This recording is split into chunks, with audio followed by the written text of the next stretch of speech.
told your friend you're not okay? And tell me what's wrong and why you never said you felt that way. And guess you're trying to stay strong and fake a smile until I look away. But I've known you too long, it hurts to watch your blue eyes fade to gray So there is as this you little fade known kind of away. obscure website that you've probably never heard of called YouTube.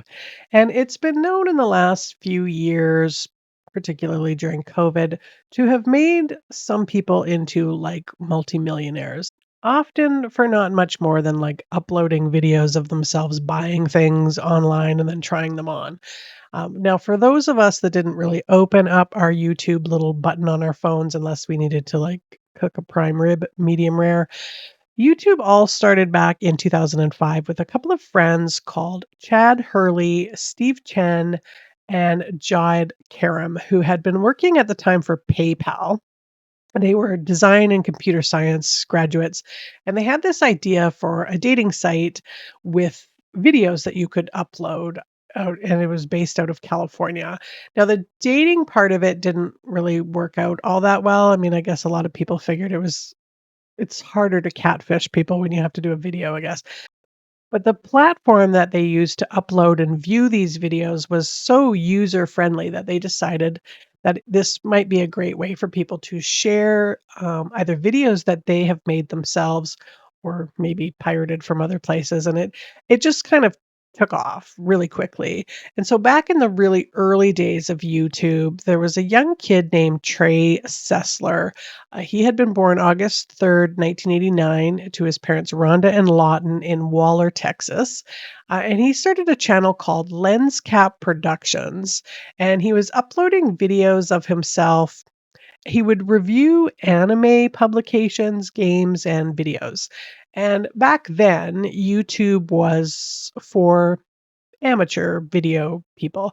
It still is technically, but it seems like there's just a lot more expected now of YouTubers to produce videos that are at least a little bit better quality than, say, Ed's used cars commercials, which has a lot more to do with the ease of video editing software. And I don't think any of us are really well, I mean, there are probably film producers on YouTube, but most of us are just amateurs.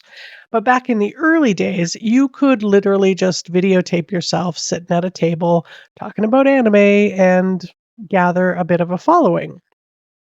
So Trey later added some skits that he would do. He would get like his brother Mark to sometimes his mom and that to like act in these little skits. Just like really goofy stuff that young people like to do.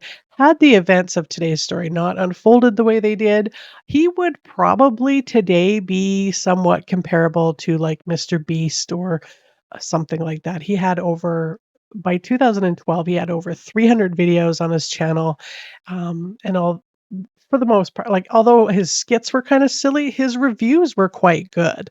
Um, and so before the days of the whole YouTube algorithm and censorship, it was kind of the Wild West, on YouTube, where it was pretty easy actually to get discovered. I remember listening to my kids watch hours of just some guy playing a video game. And so at that time, everybody kind of had their own unique hook to draw in viewers and get discovered. And with this very humble beginnings on YouTube, he started to gain a decent following. Well, this isn't very good. In the end, Green Green needs to burn in the fiery depths of hell. Don't buy it, don't download it, don't even think about it. Couldn't agree more, Hardy. Alright, man, time for a little food. Shaky, shaky. Shaky, shaky. Oh, hey, oh, yeah, look at that. Oh, oh. Oh, there it is. There it is. Are you fucking kidding me? You're gonna eat this. Pour in the other.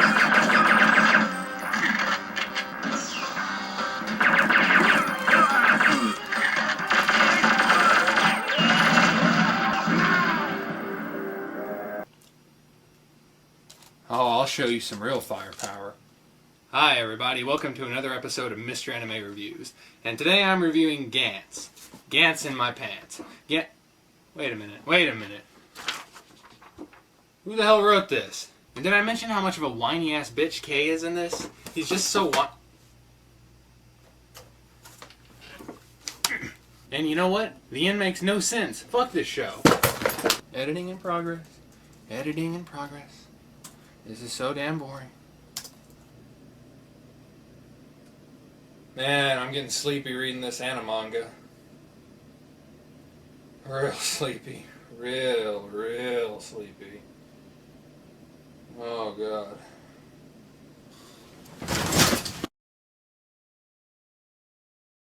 Now, on his Facebook profile, which was personal, it didn't have this any anime reviews of that. He had just said, "I'm Trey, no nicknames or anything. I really like to take it easy and have a nice time. I'm really interested in my education as a college student and really excited about graduating in a few years. I plant things sometimes in the spring like peppers and strawberries. My car is currently the most exciting part of my days. Pleased to meet you though. Take it easy." Just really a normal and wholesome type of kid. He just happened to make these videos. And back in 2006 when he started this, there wasn't a lot of anime reviewers. So he had he was credited for basically kickstarting some careers of some people in this anime community with his reviews, and made some early anime people into like fairly big names in the community. And of course, he did have this decent number of subscribers and was quite well known to at least to people on the internet. And he became known then. He had this sort of like personality name of Mr. Anime. And now, if you're not familiar with the term anime, it just refers to animation that's either hand drawn or like computer generated that originates from Japan. And by 2016, anime was about 60% of the world's like TV animation shows. You can tell the style is usually distinguished by the characters have really large, exaggerated eyes, because I guess one of the pioneers in Japanese animation was a man named Osuma Tezuka, and he had been influenced by Betty Boop cartoons back in the day. So, anyways, anime is a big thing, and watching reviews of it would have been a big thing too. But he didn't actually start his YouTube channel to become rich and famous because that kind of thing wasn't really predicted in the early days of YouTube as something that would have happened. This was just a way for him to sort of enjoy himself, be creative. Although he did talk about how it would be really cool if he could actually make a living just reviewing anime, which again, had the events of today's story not unfolded the way they did, I honestly think he could have been making a huge living from it.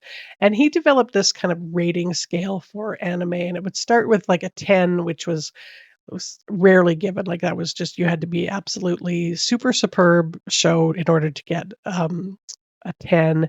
He had a 4 was more cons than pros, not too great. 3 very shoddy, not much effort. 2 barely credible as a show. It sucks. And the number 1 was considered total shit. Now, he had been a good student in school. He was described by his friends and anybody who knew him as kind-hearted. He was highly intelligent, and he just really kind of came alive acting in these little short films that he made.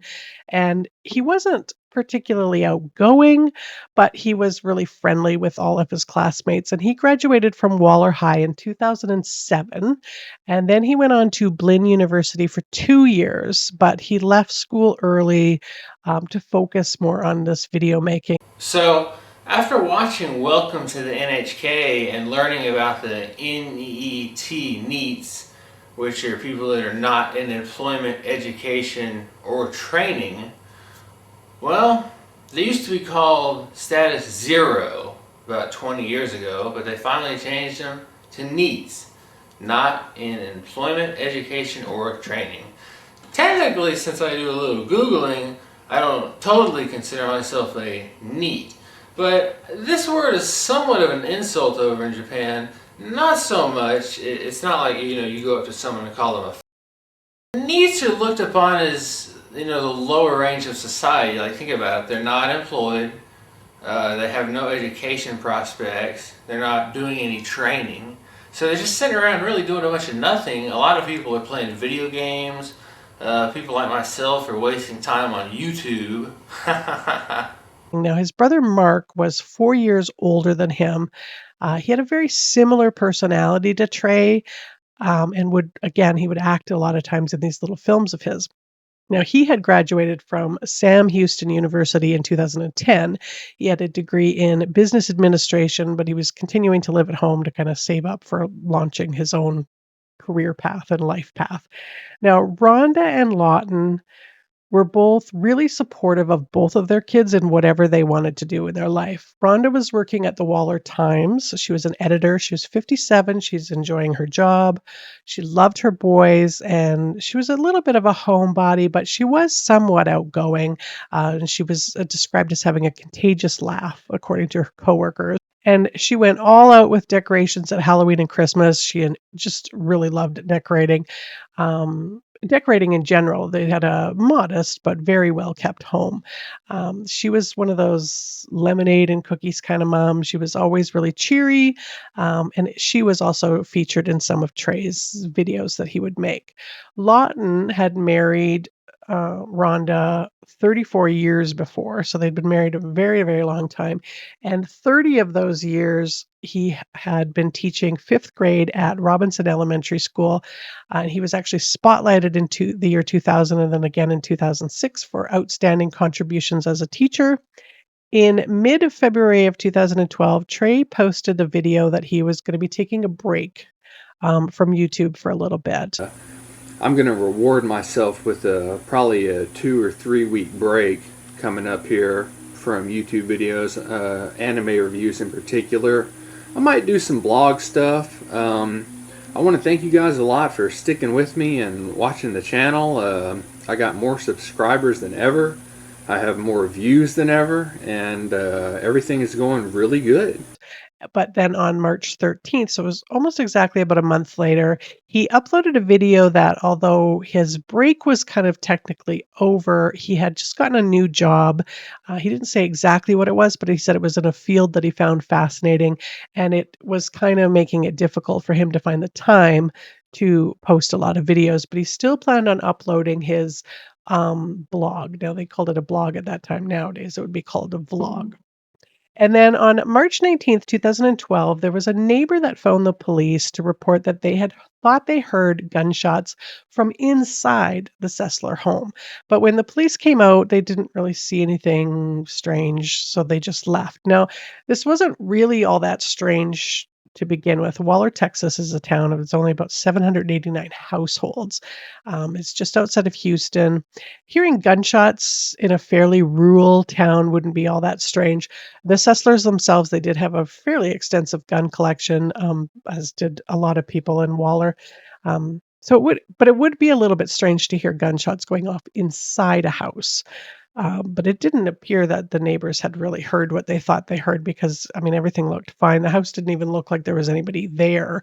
Um, so they weren't surprised that they didn't get an answer at the door.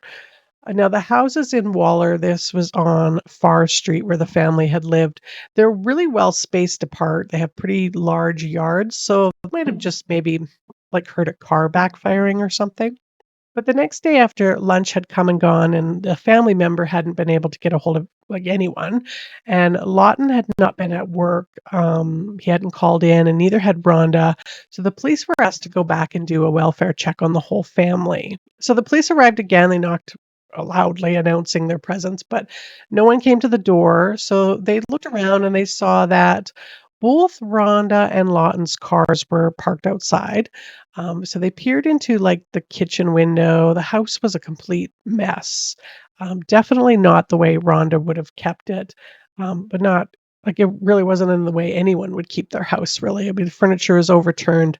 So they looked in, there was a window near the back of the house that looked into a bedroom, and an officer spotted a body that was lying on the floor. So they immediately kicked in the door, searched the house room by room.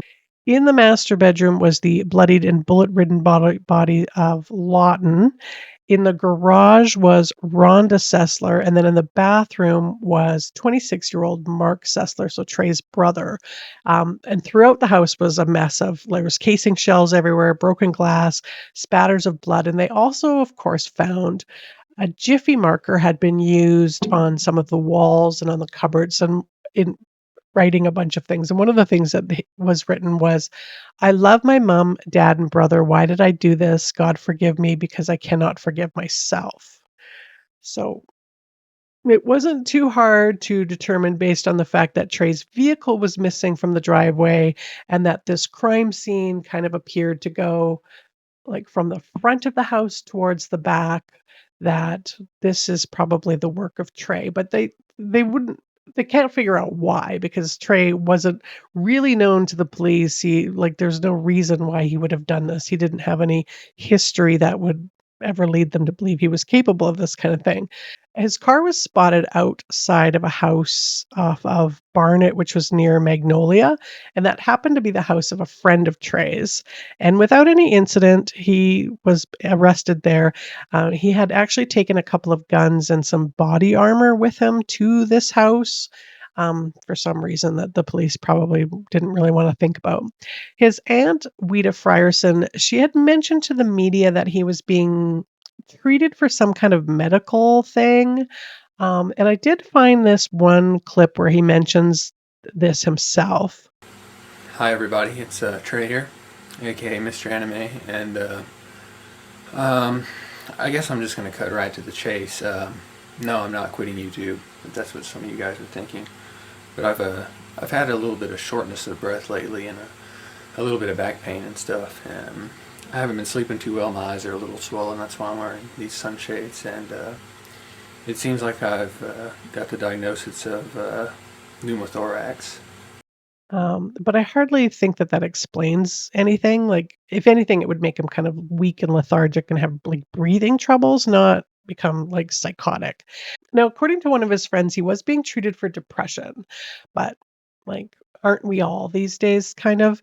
There's no indication that he was ever hospitalized for anything, that he had any serious mental health issues. A son in jail tonight accused of murdering his mother, his father, and his brother. New tonight, Local 2 Investigates has learned that Trey Sessler may have been plotting a much larger attack in a public place. It's kind of like losing a family member. You just wanted your child to get him. I mean, that's the teacher you wanted. She loved him, and he was a really great guy.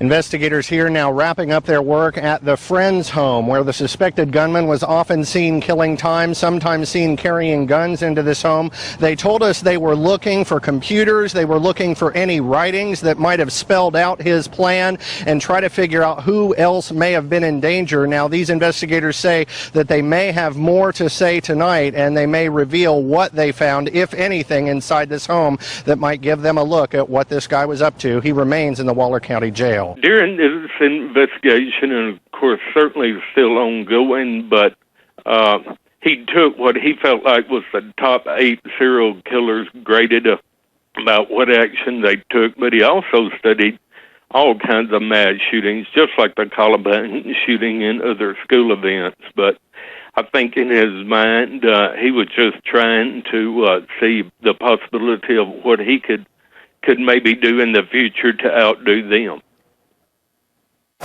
He further admitted to investigators that he studied serial killers to the point of grading their work and researching mass shootings in public areas that included, but not limited to, the Columbine shooting incident. He had thoughts of committing some act of public violence, such as these. Now, he had no trouble confessing to the murders. He says that he was actually planning on this Columbine-esque shooting at his old school, and he wanted to take out at least 70 people. His goal was to be the worst mass murderer in history. Now, this was 2 years after he was outside of high school, and he never mentioned being bullied or anything like that. He just thought that school shooters were cool for some reason. He said that he had been preparing for doing this by doing some target practice on livestock in the area and then shooting at buildings in the nighttime, like in the middle of the night. And they also found the family's pet rabbit buried in the yard under a cross that said, "Forgive me." But he knew that if he was going to go through with that, with the school shooting, that he wouldn't want any of his family members to be ashamed of him. So he felt that he had to kill them first. And he said, quote, "The thing about my family is I would protect them with my life, but at the same time, if anyone's going to hurt them, it was going to be me. They were the first immediate human targets in my sight. If I was going to go out and do anything, they would have to go," end quote. Now, I will play some clips of him speaking for himself here in a little bit. I just want to walk through this stuff first. But without anybody really knowing about Trey, his mind had sort of recently begun to slip a little bit. He thought about murder a lot. He was studying serial killers. He had come up with this grading system for them, and he started to look into like school shooters and learning about weapons. Now, this rating system for the serial killers was probably a similar rating system for what he was using for his anime. During this time, though, his YouTube channel content didn't change all that much. He was still doing reviews and these skits, but the skits, I guess, had become a little bit more dark. And he would sometimes film himself doing this target practice at night and shooting at buildings, and including some of the target practice he was doing on livestock. So this behavior was criminal in nature, of course, but for anyone that was watching, at least for the audience that he had that was watching, they would have just thought that it was, I guess, kind of funny that this guy's going around at night shooting at buildings. Like, they wouldn't have seen it like, as anything like escalating into something that was gonna be really bad. And then in February of 2012 is when he went on to YouTube and said that he was gonna be taking this break from uploading. And then for whatever reason, he chose March 19th. He lured his mom into the garage under the ruse of some car trouble that he was having. And this was really early in the morning. He shot her with a 22 caliber rifle. He told police, "I was like, well, I'm already committed, really. Can't really go to my brother and dad and be like, yeah, I just killed our mom." His older brother, Mark, had, of course, come out of the bedroom to investigate. He said to him, "I don't know what you're doing out there, but it was really loud." Now, Trey didn't say anything to him, just walked past him into his room and grabbed his Glock 9mm. Quote, "I don't say anything to him. I just quietly walk past him, go into my room. I pick up my Glock 9mm that's full of TAP FPD hollow point rounds, and I go into the hallway and point it at him."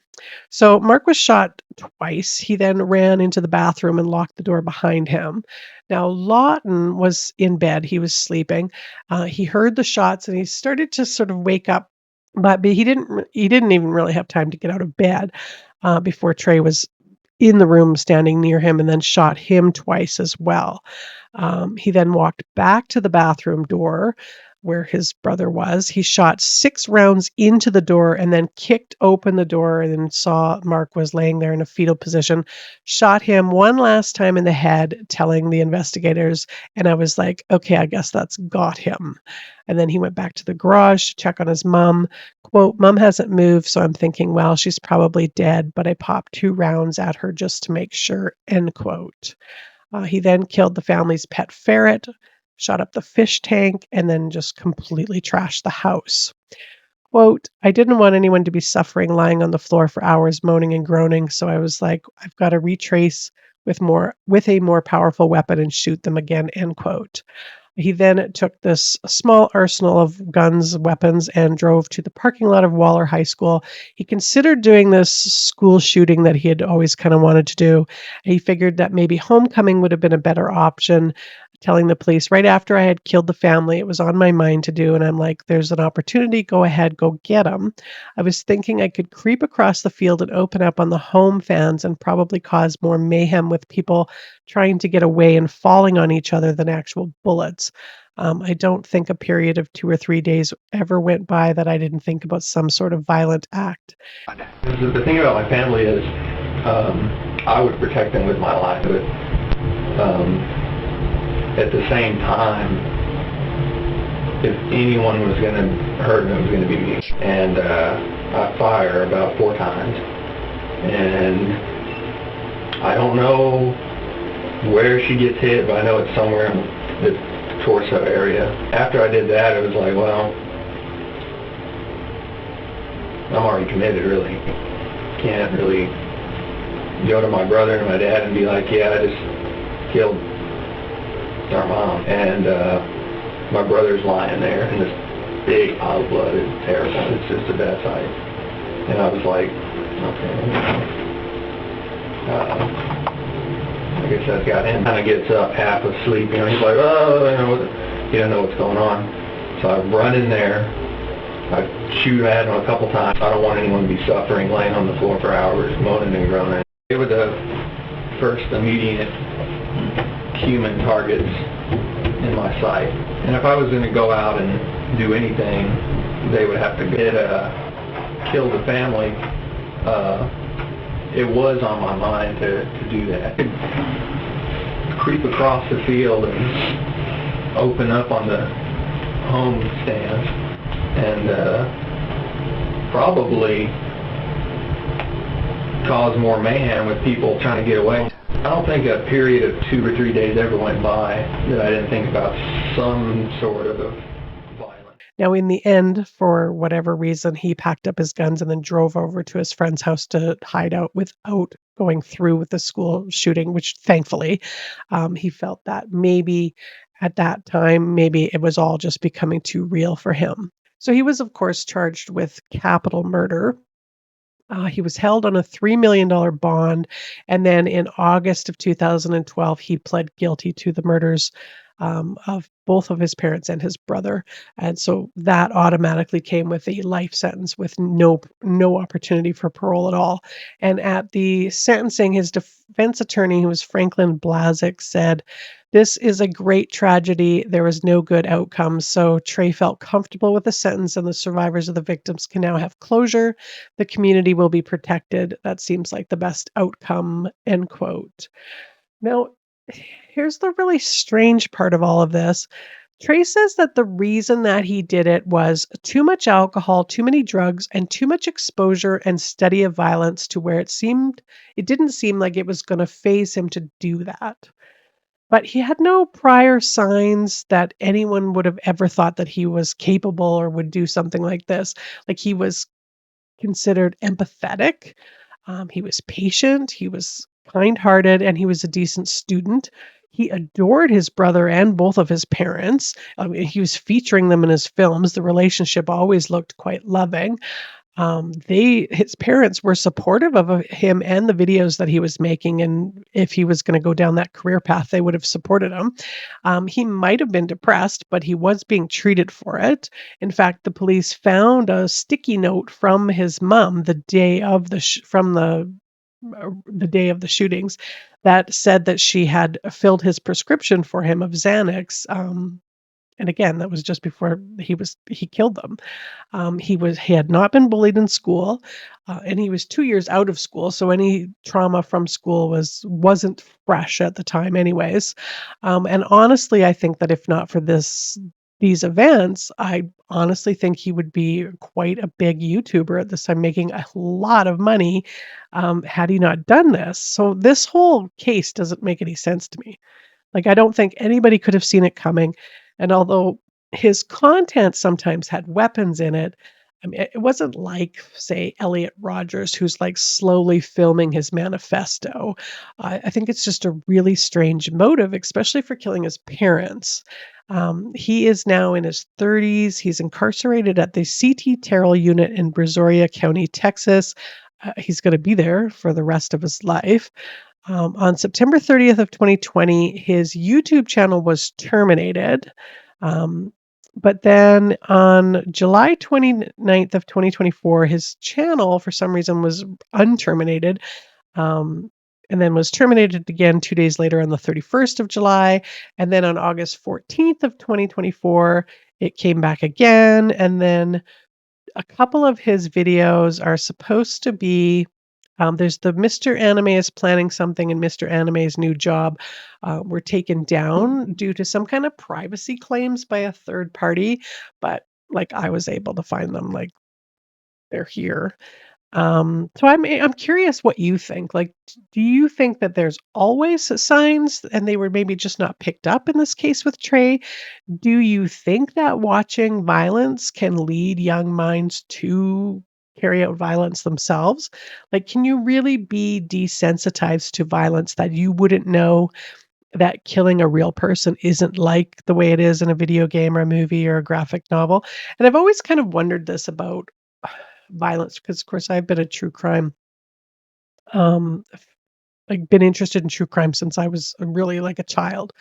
I was interested in true crime even before my niece was actually murdered by an actual person and actually died. And I found that experience, of course, to be horrific. I had a lot of um, trauma and sort of pain over that. So I don't feel that I've ever been desensitized to violence just because I read about it a lot and hear about it. If anything, it's actually made me more empathetic towards it because I understand um, how the family members feel afterwards and the effects, like sort of the ripple effects of it. So I, d- I guess I just never understood when people say, like, oh, watching violent video games or whatever makes a person desensitized. I think that I think your mind already has to be somewhere dark for you to think that taking the life of a real human being would be anything like the way it is in a video game.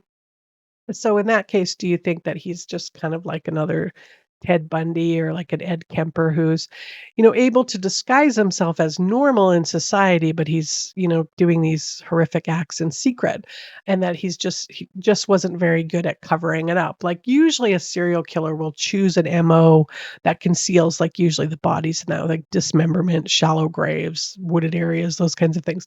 And shooting up houses, like, I think that kind of leads a trail that's pretty easy to follow. And I tried to follow up on Trey to see if, like, he's been interviewed lately or anything in the last few years. Maybe his perspective has changed, how he's managing in prison, if he's behaving himself, making any kind of meaningful change. And I couldn't find anything. And I'm curious if it could be that because he knows that it's life in prison and he has no chance of parole, that he's just kind of become institutionalized. But I'd be really interested to hear if he has any insight into his 22-year-old mind now that some years have passed. It's a really interesting case. Like, I'm always fascinated by people that take out family members, especially when there just really appears to be no real motive, and no indication of any real significant mental illnesses. Like, why somebody would wake up one morning and decide that this was what they were going to do. But anyways, I'm going to be back again next week with another perplexing case. Let me know your thoughts on this. You can do that in the comments section or on Instagram, or you can email me at a millionotherchoices@outlook.com. And thank you so much for listening and for watching.